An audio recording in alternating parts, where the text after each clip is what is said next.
পুত্রবধূ খাবার দেয়, ড্যাব ড্যাব করে দৃষ্টি মুখ আপনার এমন ভাবে তাকায় মনে হয় তা খায়া ফেলবে। চরিত্রহীন বাবা, বুড়া মানুষ বাজান, 80 বছরের বেশি বয়স হয়ে গেছে, বুড়া মানুষ করতে পারে না, কাজকর্ম করতে পারে না। গ্রামে শেষ পর্যন্ত বাবা ভিক্ষা করতে যায়। গ্রামে যখন ভিক্ষা করতে যায়, গ্রামবাসীরা বলে না না, একে ভিক্ষা দিও না। এলো চরিত্রহীন একজন লম্পট, একজন বদমাইশ লুচ্চা। বাবার মনে কষ্ট লাগে, কাঁদের বলে মাওলা, ও মাওলা, আমাকে আজকে ছেলের জন্য, বোর জন্য আমি চরিত্রহীন, দুশ্চরিত্র নষ্ট হয়ে গেছি। মসজিদে গেলে আজান পর্যন্ত দিতে দেয় না, যিনি আজান দিয়েছে লোকটাকে আজান দিতে দেয় না। কেন আজান দিতে দেয় না? কয় তুই চরিত্রহীন। লোকটা চোখের পানি ফেলে দিয়ে কাঁদে, আল্লাহ দুনিয়ার কোনো মানুষ জানে না আমার চরিত্রহীনে কি, আমার চরিত্র আছে কিনা আল্লাহ তুমি ভালো করে জানো। আমার পুত্রবধূ আমাকে কলঙ্কিত করছে, মসজিদে বাজার ঢুকতে দেয় না, এলাকার মানুষ মসজিদে ঢুকতে দেয় না। ভিক্ষা যদি করতে যায় মানুষ চরিত্রহীন কয়। একটা মানুষ যদি অন্যায় যদি না করে, অন্যায়টা যদি বাজার আপনার ওই লোকটার গাড়ির উপরে চাপে, ওই লোকটা অপবাদের বোঝা মাথা নিয়ে দুনিয়ায় বেঁচে থাকা কত বড় কষ্ট, ওই মানুষ ছাড়া অন্য কোনো মানুষ জানে না।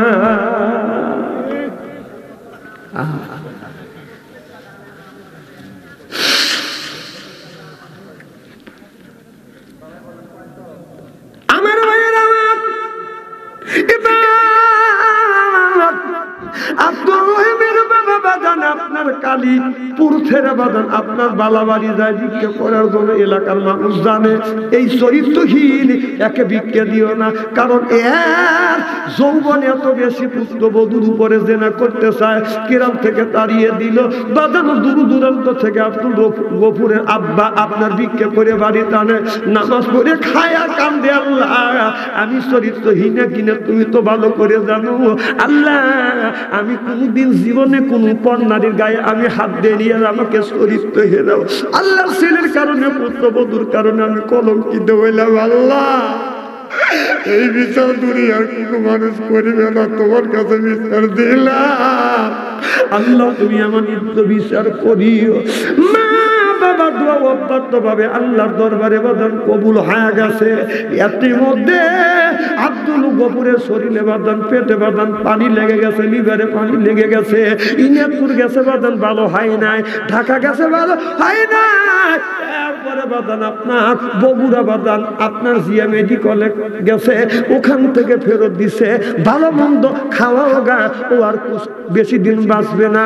নিঃশ্বাস ফেলে দুর্গন্ধ বাড়া, কলিজা পড়া গন্ধ আছে, কথা বললে কলিজা পড়া গন্ধ আছে, শরীরটা পচে যাচ্ছে, মুখটা পচে গেছে, লিভারের পানি ধরছে, পচে গেছে। এবার আব্দুল গফুরের বউ বলে আমি তোমার সংসার আর করবো না, এই পচা আমি টানবো না, আমি তোমার বাপের বাড়ি পাঠা দেবো। মাইকো ভাড়া করছে, আব্দুল গফুরকে মাইকের মধ্যে তুলে দিছে।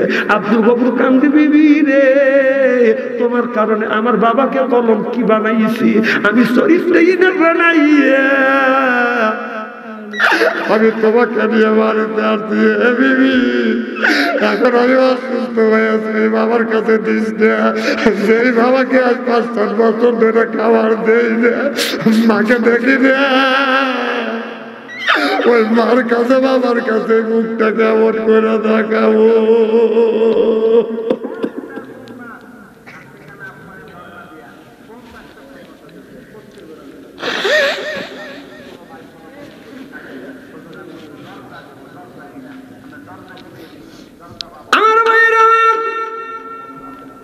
আব্দুল গফুরের বউ মানে না, শ্বশুর মানে না, শাশুড়ি মানে না, বাদান মধু তো খাইছে।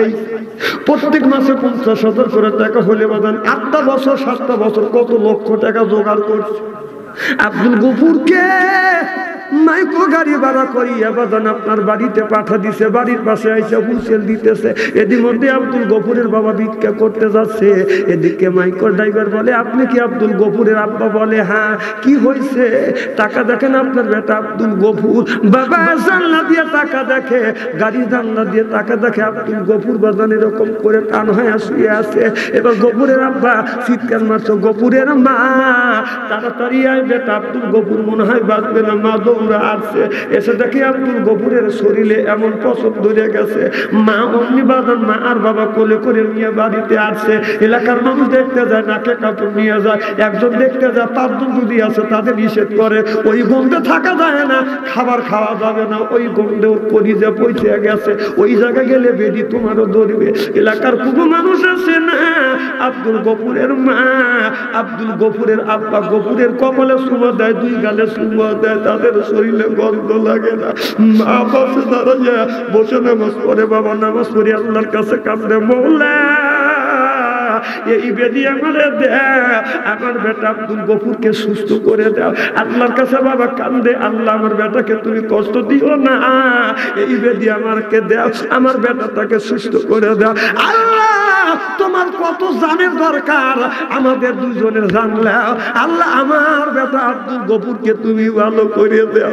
মা বাবা সন্তানকে কতটুকু ভালোবাসে, অসুখ যদি হয় বলে আল্লাহ আমাকে বেদি দাও, আমাকে নিয়ে যাও, আমার বেটাকে তুমি বাঁচিয়ে রাখো।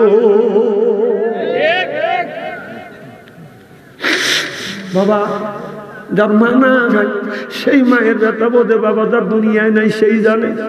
আমি দেখেছি আমার মা 112 বছর পর্যন্ত বেঁচে ছিল, আমার বাবা 97 বছর পর্যন্ত বেঁচে ছিল। আমি যখন আপনাদের কালীপুরে মাহফিলে আসছি, আমি যেদিন মাহফিলে আসছি মার পায়ে হাত রাখছি, বাবার পায়ে হাত রাখছি, চুমো দিছি।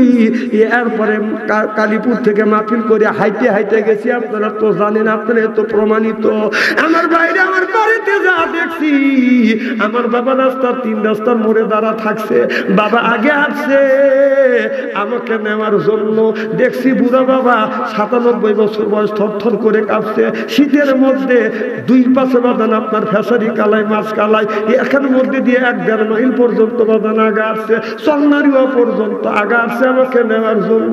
এখন বাবা না আর কেউ আমার আগাটার জন্য আছে মা।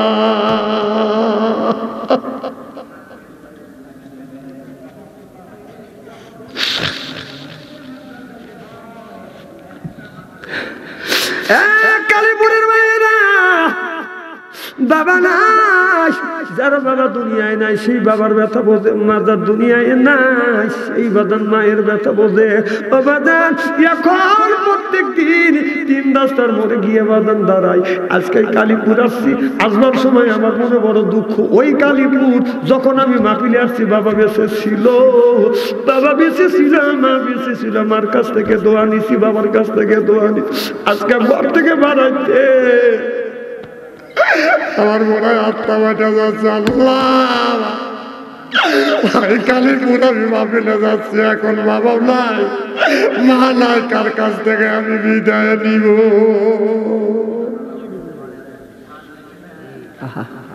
মা আর বাবা কি, যার মা মারা গেছে, বাবা মারা গেছে, সেই মা আর বাবার ব্যথা বলছে। চোখে যদি পানি আসে ওই মানুষটার চোখে পানি আসবে, কলিজা যদি আঘাত লাগে ওই মানুষটার কলিজা আঘাত লাগে। মা বাবা মারা গেছে, কলিজা আঘাত লাগে না, চোখে পানি আসে না। কেমন সন্তান আপনি, কেমন বেটা আপনি?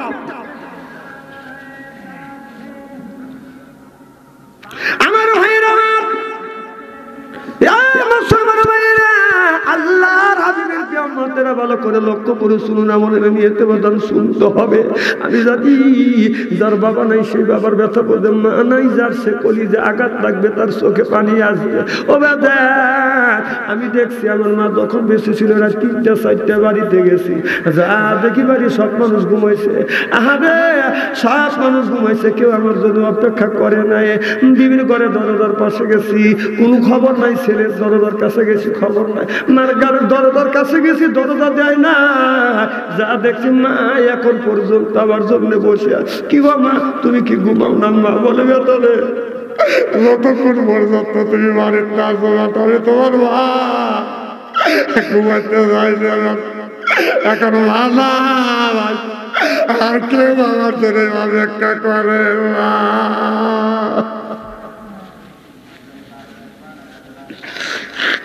আব্দুল রহিম, আব্দুল গফুরের বাবা বাবা কান্দে, মা কান্দে, মা বাবা দোয়া করছে, মসজিদে যায় নামাজ পড়ে, ইমামদেরকে ডেকে বলে, ইমাম সাহেব আপনারা আমাকে চরিত্রহীন বলে গালি দিছেন, আমি চরিত্রহীন, আমি তো মেনেই নিছি, আমার বেটা আব্দুল গফুর অসুস্থ, একটু দোয়া করেন, দোয়া করেন। এইভাবে বাদান দোয়া করতেছে। আল্লাহর কি কাম, 1 মাসের মধ্যে আল্লাহ আব্দুল গফুরকে ভালো করে দিয়েছে। সুবহানাল্লাহ।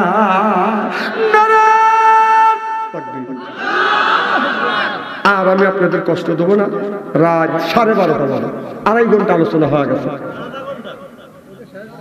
তো যা হোক, আমরা যা বলি আপনারা যা শ্রবণ করেন, বক্তা শ্রোতা উভয়কে যেন আল্লাহ আমল করার তৌফিক দেয় সকলে করেন।